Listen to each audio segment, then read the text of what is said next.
সম্মানিত দর্শক মণ্ডলী, আপনারা এতক্ষণ ধৈর্য সহকারে বিস্তারিত প্রতিবেদনগুলো দেখার জন্য আপনাদের সবাইকে অসংখ্য ধন্যবাদ। বর্তমানে আমাদের দেশের পরিস্থিতি কেমন আপনারা সকলে এই সম্পর্কে অবগত আছেন।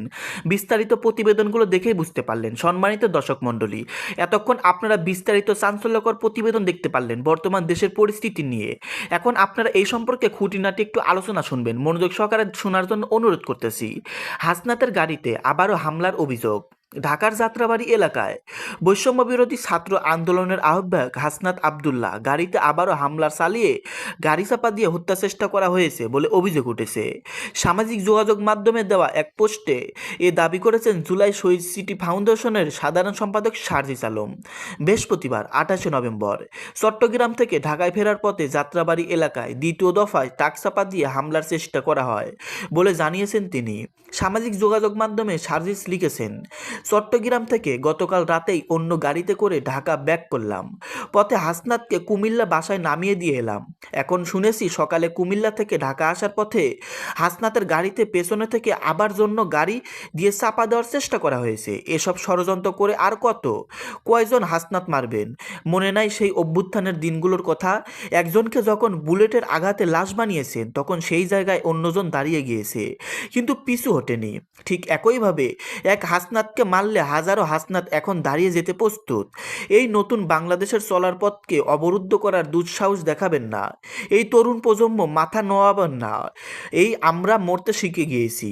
এর আগে বুধবার সন্ধ্যায় 7:30টার দিকে লোহাপাড়া থানার চুত্তি হাজিরাস্তান মোড় এলাকায় দুর্ঘটনার কবলে পড়ে বৈষম্য বিরোধী ছাত্র আন্দোলনের সমন্বয়ক সার্জিস আলম ও হাসনাত আবদুল্লার গাড়িবহর। তারা চট্টগ্রামে নিহত আইনজীবী সাইফুল ইসলাম আলিফের জানাজা থেকে ঢাকায় ফিরছিলেন। তবে এতে কেউ হতাহত হয়নি বলে জানিয়েছেন দোহাজারী খাওয়াইয়ের পুলিশ ওসি শুভ রঞ্জন চাকমা।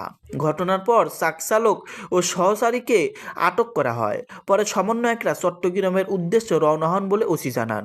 পরে রাতে দুইজন একই ধরনের ফেসবুক পোস্ট দিয়ে বলেন, মারবা পারবা না, আমরা আবার ওই আলিফের উত্তরসূরি, মনে রেখো শহীদরা মরে না।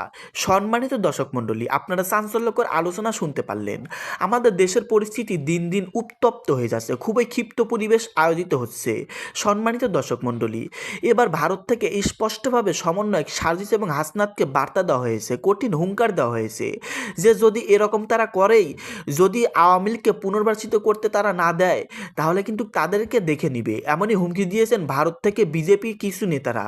সম্মানিত দর্শক মণ্ডলী, সব কিছু মিলিয়ে মহাবিপদের মধ্যে রয়েছে এবং খুবই খারাপ সময় পার করতেছে বৈষম্য বিরোধী ছাত্র আন্দোলনের নেতারা।